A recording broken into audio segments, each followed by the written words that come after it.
Hello guys, welcome back to the CCNA video series. In this video, we're going to have a look at layer 2 interface configuration. The objectives for this video are to understand what is a layer 2 interface, some basic configuration that we could put on that interface, and to understand why it's so important to make sure that we have the correct administrative modes and speed and duplex settings. So to begin with, what is a layer 2 interface? So let's start off with this. A switch. All the physical interfaces and all the physical ports on a switch are layer 2 ports. Now, a layer 2 port, when a device receives a frame or some piece of or traffic on a layer 2 interface or a layer 2 port, etc., whatever you want to call it, it will use the layer 2 information attached to that traffic and the layer 2 tables that it holds in memory to forward that data, to forward that traffic. So, a layer 2 interface on a switch is a physical port which is switching capable. So, what that means is that it's got switching capabilities. When a switch receives traffic on a layer 2 interface, it's going to use the MAC address information and its MAC address table, its layer 2 table, on where to forward that traffic. Also, layer 2 interfaces, they reside in a single broadcast domain.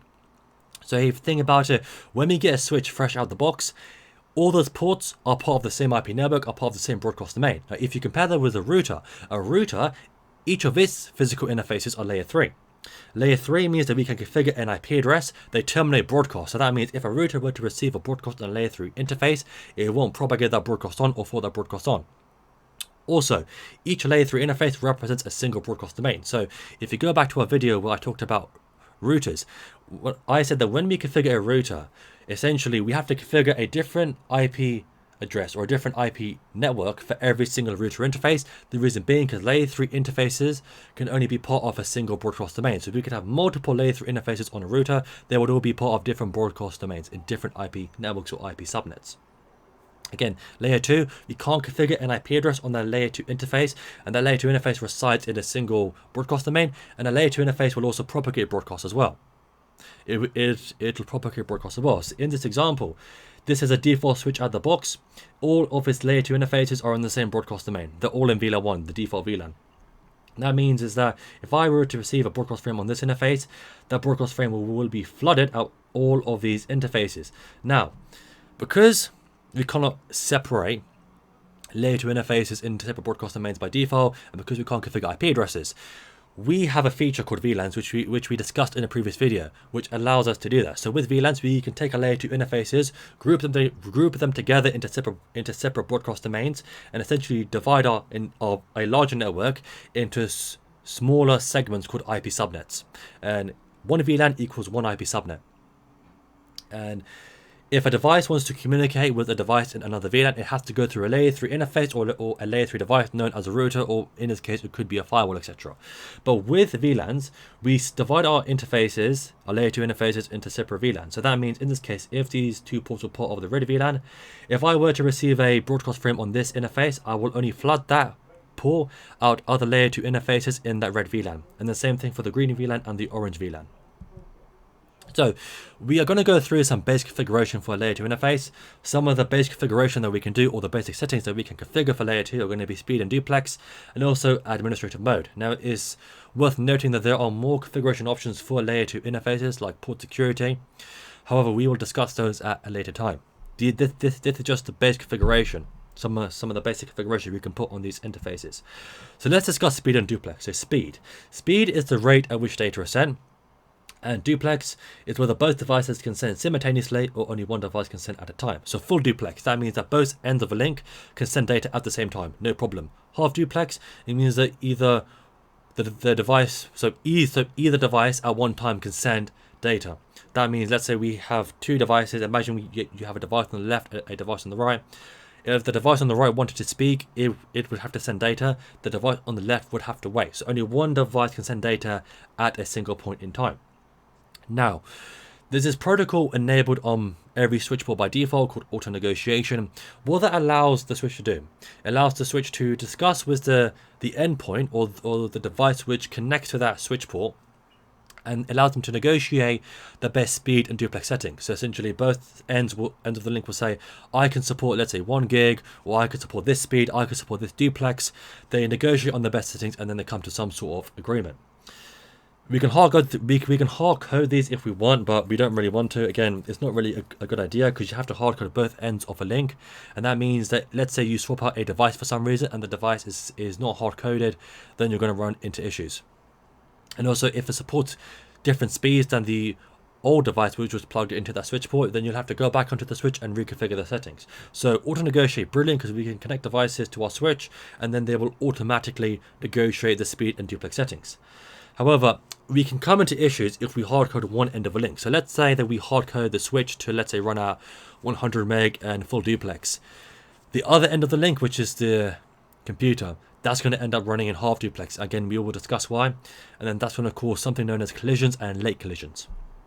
So collisions are when we're trying to send a frame, when a half duplex device is trying to send some traffic, send a frame, and it receives a frame while it's trying to transmit, a collision occurs, the data becomes corrupted and scrambled, and then it has to wait till it can resend. And we can get a lot of those. So let's have a look at AutoNegotiation. So AutoNegotiation, this is how it works. In this case, we have a switch and we have a computer which connects into a switch port. The computer is capable of 100 megabytes per second with full duplex settings.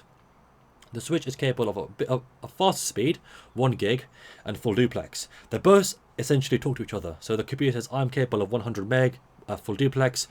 The switch says, I'm capable of 1 gig at full duplex. However, because you aren't capable of 1 gig, I know that I'm capable of 10 meg, 100 meg, and 1 gig. So let's both essentially settle on the same speed that we can run at. So I can support 100 meg, and the max speed that you could support is 100 meg.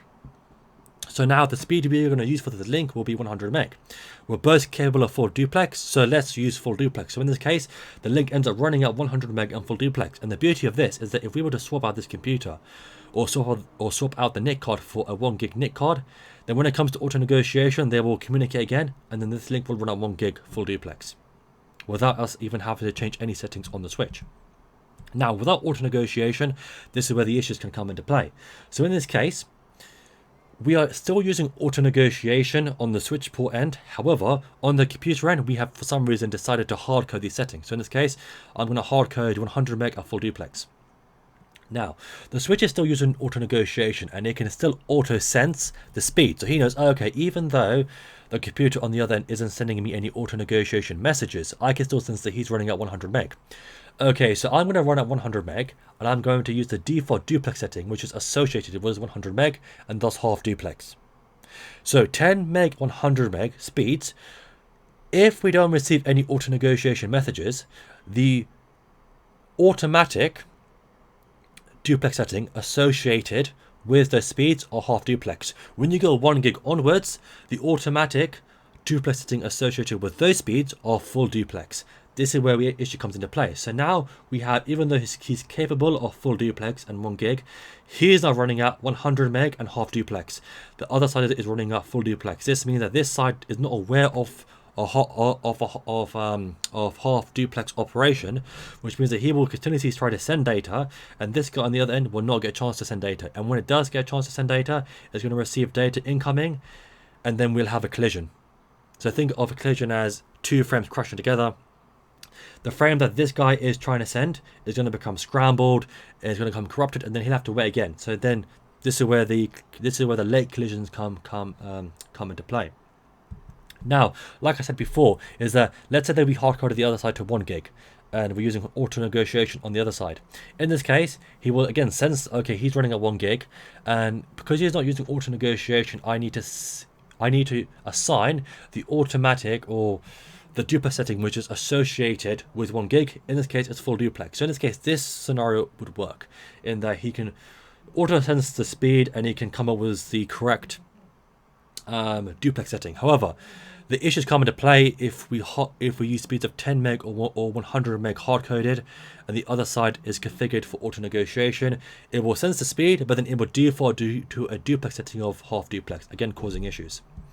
Now let's talk about the administrator mode. So a layer 2 interface, as you may have seen from show IP interface brief or from show interfaces, switch port. A layer 2 interface has got two statuses. It has a administrative mode, which is what has the switch port. So what switch port mode has been configured on that interface, and it has the operational mode. So this is whether the port is operating as an access port or a trunk port. Now from our VLAN video, we saw that the administrative mode is essentially the command that is the command switch port mode. So in this case, switch port mode access or switch port mode trunk. Those modes allow us to hard code a port as an access or a trunk port. However, there's a protocol that Cisco switches support by default, and that is called DTP, which is the dynamic trunking protocol. And so this protocol allows two Cisco switches, or this is what it was designed for. It allows a Cisco switch to automatically establish a trunk if the other end of the link wants to become a trunk. Okay, and DTP works based on the switch port mode command associated with that interface. So with DTP, the administrative mode will determine the operational mode. So let's have a look at this. Let's look at some switch port modes. So we got switch port mode access, and so this command, we statically configure the switch port. So the layer 2 interface, the physical interface of the switch, we statically configure that port as an access port. An access port is a port which belongs to a single VLAN. So if we have a interface which connects to a server, it connects to an IP phone maybe, it connects to a computer, a laptop, a printer, etc., all those sort of good stuff, we would configure those ports as an access port. And when we configure the switch port mode or the administrative mode as access, it means that DTP will not be used on this port. Now trunk mode. The trunk mode, we can statically configure an interface to operate as a trunk. A trunk port supports multiple VLANs. So DTP messages will still be sent over a trunk port. Now we come to the two modes. So access and trunk, those administrative modes, we hard code or we tell the interface to be a trunk or to be an access port. These two modes, they leverage DTP to determine whether that interface should be a trunk port or should be an access port. So dynamic auto. Passively negotiate a trunk. What do you mean by passively? So this means I will become a trunk if the other side is sending me DTP messages telling me that he wants to become a trunk. I will passively wait. If I don't receive those messages, I will just automatically go and operate as an access port. Dynamic desirable. This command or this mode uses DTP messages and essentially sends DTP messages and tries to aggressively form a trunk. So think of it like this. The dynamic auto, I'll sit back and relax. If I receive a DTP message from a device over this link that wants to become a trunk, I will become a trunk, but otherwise I'm not too bothered. Dynamic desirable. He actively goes and tries to become a trunk. I want to become a trunk. I want to become a trunk link. And obviously, the other side then has to respond with DTP messages agreeing to become a trunk link. Okay, and for this to work, and for dynamic desirable to negotiate a trunk, the other end of that link has to be dynamic auto or in trunk mode. So let's have a look at some examples to kind of see how the administrative mode can affect the operational mode. In this case, we use the command switch port mode trunk on this switch and switch port mode dynamic auto on this switch. That means that this link will operate as the trunk link. Remember, the trunk link, he's going to send DTP messages saying that he essentially, the way that the DTP message looks, he lists administrative mode as trunk. I'm a trunk and I want to establish a trunk. The dynamic auto essentially says I will passively sit back. If I receive a DTP message from a device and he wants to become a trunk, I will become a trunk port. So that's what happens in this case. In this case, we have dynamic auto and dynamic desirable. That results in a trunk link. So remember, dynamic desirable sends DTP messages saying that I want to become a trunk. Because dynamic auto also uses DTP, he's going to receive those messages and respond back with messages of its own, saying that he wants to become a trunk as well because the other side has initiated the conversation, and that becomes a trunk link. Now in this case, if we have access mode on one side and dynamic desirable on one side, that actually becomes an access link. So if you think about it like this guy is sending DTP messages saying he wants to become a trunk, but he's not receiving any DTP messages back, because remember, access mode, that turns off DTP. That means that because he's not receiving any DTP messages back, he defaults to an access port. He's already configured as an access port, and now the link operates as an access port. So as you can see, depending on what operational mode we configure will depend on, depending on what administrative mode we configure will depend on the actual operational mode of that link or of that port. And so it's important to remember. So let's talk about best practice. Okay, best practice. Best practice is that we turn off DTP on every interface with the switch port no negotiate command, and we statically configure our access and trunk ports. Now, why do you want to do that? So you have to remember that a trunk port supports multiple VLANs. What we don't want to do is establish a trunk port with a rogue device. Why? Because then that gives that rogue device access to all of our VLANs. So the rule of thumb is that we hard code our trunk ports, or ports which go to another switch or to a router as a trunk port, and we hard code are ports which go to a single endpoint and which only need to support a single VLAN as access ports. We don't leave any room for DTP to auto-negotiate on our behalf, because that is a security risk. And for speed and duplex, we leave those settings as auto-negotiate unless you need to have some specific static configuration. So I've actually seen some devices so this is going based on a real world example, which couldn't work properly unless we actually hard coded both the device end and also the switch port end. For some reason, the auto-negotiate wasn't working properly on those devices. So, and important to know that generally, as a rule of thumb, we only configure static speed and duplex with an endpoint. So I'm talking about a computer, a laptop, a server, etc. Only if you have to statically configure speed and duplex, only configure those settings on a port which connects to an endpoint device. So now I'm going to pause the video, and next time you see me, I will be on the console line, the command line of a Cisco switch. So welcome back, guys. I'm now on the command line of switch 2. Okay, so for starters, let's run through how you can configure the administrator mode. So as an example, configure terminal, go under the interface. In this case, let's go under interface FA. Let's do 0/8 actually. Interface, and then if I do show run, let's see the current configuration. As you can see, no configuration currently on it. Let me do that. Let me do a do show interface FA 0/8 switch port. Let me see this. Okay, so this is good. So by default on this switch, by default, this is a 3560, and again it's different for different Cisco switches. But on this switch, by default, the administrative mode is dynamic auto. Now, this port plugs into another switch, and that switch is also a 3560 switch.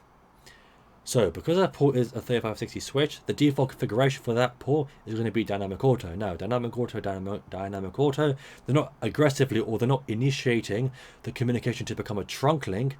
That means that this link automatically negotiates to a access link. If I wanted to use DTP to negotiate a trunk link on my behalf, I would simply just use the command switch port mode. As you can see, if you've got access, dynamic, or trunk, dynamic. Let's go with dynamic desirable.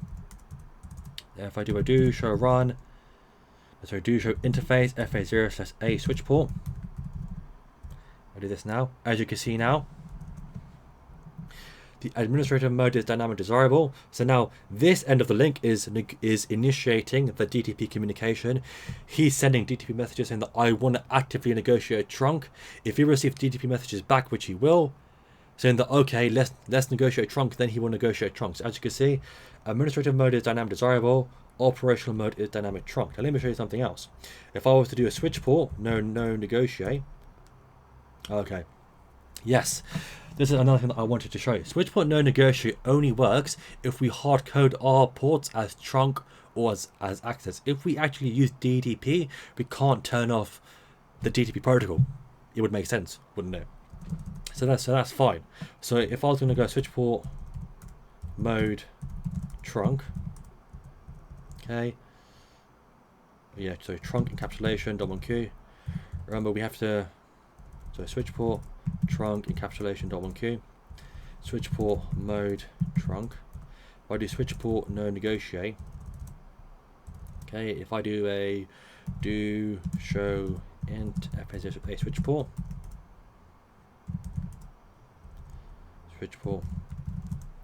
as you can see now, administrative mode is trunk, operational mode is trunk. So it will operate as a trunk regardless, because we're telling it you have to be a trunk. If I do a switch port, no negotiate, that's fine. So switch port, then do show int fa0a switch port. As you can see, it's still operating as a trunk. Now the reason why I wanted to turn that off, because I'm going to go over now to the other end of this link, and I wanted to show you something pretty cool. So if I now do a do show, so I'm on switch 1 now, int fa0a switch port, as you can see, here we go, so conf t int fa0a switch port. As you can see now, even though we turned off auto negotiation, it's still picked up that the end of the link is configured as a trunk port, so it's now still operating as a trunk port. Again, we can check that again. Let me just bounce the interface, actually shut down. No shutdown, just so that we have a fresh interface. Just give it a few seconds for it to come up. It's going through. Again, we'll cover STP in the next couple of videos, but STP essentially will slow this process down to about 30 seconds until it fully comes up. If I was to do a do show int fa0a switch port, yeah, so this is what I wanted to show you. So if we turn off auto negotiation, so remember switch 2 is configured as a trunk port, hard coded. This side is configured for dynamic auto. Because this side isn't receiving any DTP messages telling it that the other side is a trunk port, it's going to auto negotiate to a access port. The reason why that didn't work in the first case was because it had already negotiated or a trunk port with the other side when DTP was enabled, so it still believes that it's a trunk port. However, I wanted to bounce the interface just to be sure and just to show you guys that if you were ever going to turn off auto negotiation on one side or DTP on one side and leave the other side with DTP on, this is what you can expect. It may not impact it straight away, but if the interface were to bounce or after a while, it will actually impact it. That's fine. So now let me just configure this as a static trunk port. So switch port trunk encapsulation .1q, switch port mode trunk, and then switch port no negotiate. That's fine. Okay. Let's now have a look at speed and duplex settings. Okay. So what I'm going to do now is if I do show interface fa0a, this will show us the speed the interface is running at. In this case, as you can see, we've auto negotiated to what's that? That's 100,000 kilobits per second, so 100 meg, and full duplex. I want to show you something. So auto negotiation is kind of turned on at the moment. If I was to hard code this, so let's go speed. I'm just going to go 10 meg, and then duplex 10. So let's say full. Okay, that's fine. So we hard code the speed and duplex settings. That's fine. And let me just switch over now to the switch 2. That's fine. Go switching over now. Moving over my console port. So I'm on switch 2 now. Let's go do show interface fa0a. Okay. Okay. So to do show IP int brief. Let's see that. So it's operating at full duplex 10 meg. Okay, if I was to do conf t int fa0a, if I do shut down and then bring them back up again, let me see if that affects anything. Shut down.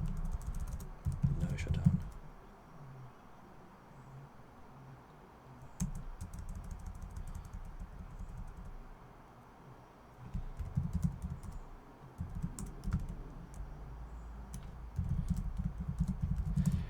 Let's have a look at this interface now.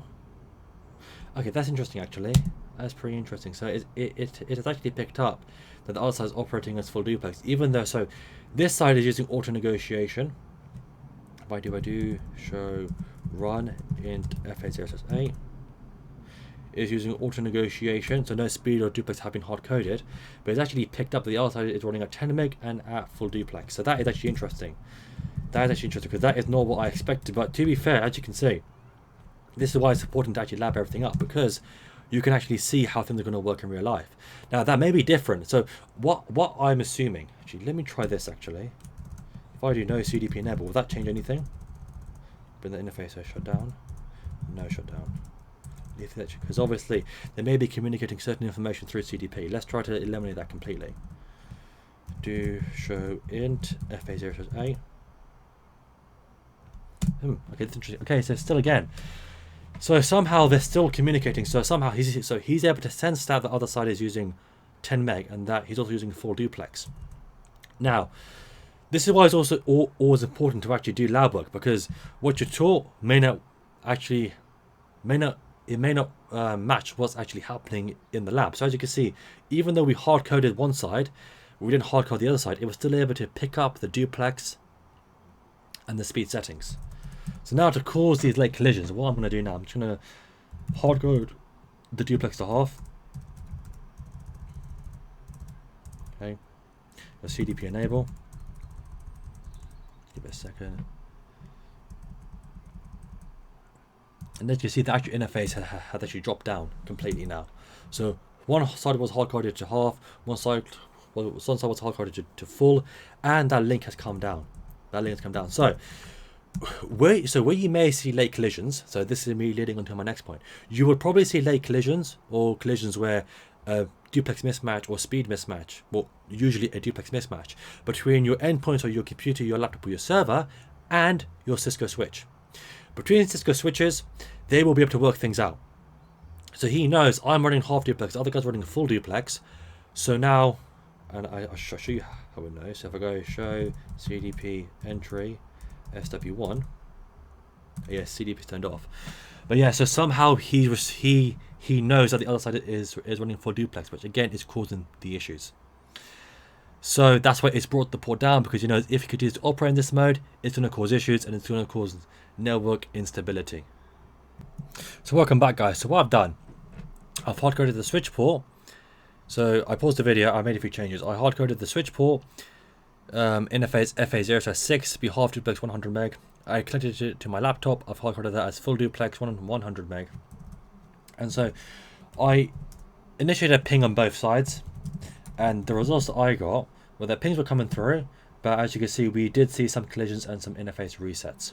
I just wanted you to just be aware of that. And also what I did actually notice as well, even though I hard coded my laptop to 100 meg full duplex, the switch port auto negotiated full duplex 100 meg as well, which is, to be fair, that is very interesting. That is very interesting.